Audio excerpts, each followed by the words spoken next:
దేవదూతలందరూ పరలోకంలో అందులోని అధికారులందరూ బిగ్గరగా నిన్ను కొనియాడుచున్నారు.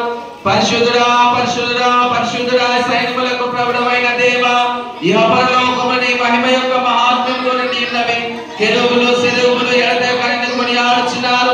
అపోస్తలుల మహిమగల సమూహము నిన్ను స్తుతించుచున్నది. ప్రవక్తల ఉత్తమ సంఘము నిన్ను స్తుతించుచున్నది. హతసాక్షుల వీర సైన్యము నిన్ను స్తుతించుచున్నది. అపరిమిత మహాత్మ్యం గల తండ్రివైన నిన్ను పూజనకు నీ అతిథియ కుమారుని ఆదరణకర్త అయిన పరిశుద్ధాత్మను లోకమంతటా ఉండు పరిశుద్ధ సంఘము ఒప్పుకొనుచున్నది. క్రీస్తు నీవే మహిమగల రాజువు, నీవే తండ్రికి నిత్య కుమారుడు. నీవు మనుషులను రక్షింపమనుకున్నప్పుడు కన్యాగర్భం అసహించుకొనలేదు. ప్రభువా మమ్మల్ని కనికరించుము, మమ్మల్ని కనికరించుము. ప్రభువా మేము నిన్ను నమ్ముచున్నాము, నీ కరుణ మా మీద ఉండనిమ్ము.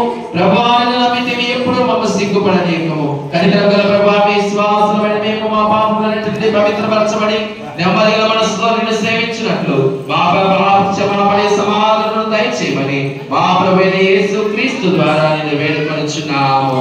ఆమేన్.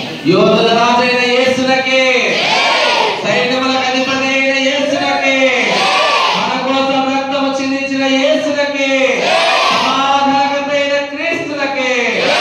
గట్టిగా చెప్పండి, సమాధానకర్త అయిన క్రీస్తునకే. క్రీస్తు పేరట సమాధానము నిలుదము. ఆమేన్.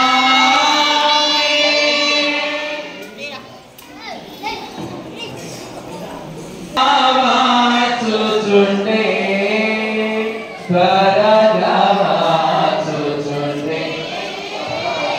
చెప్పులు చెప్పు. హోసన్నా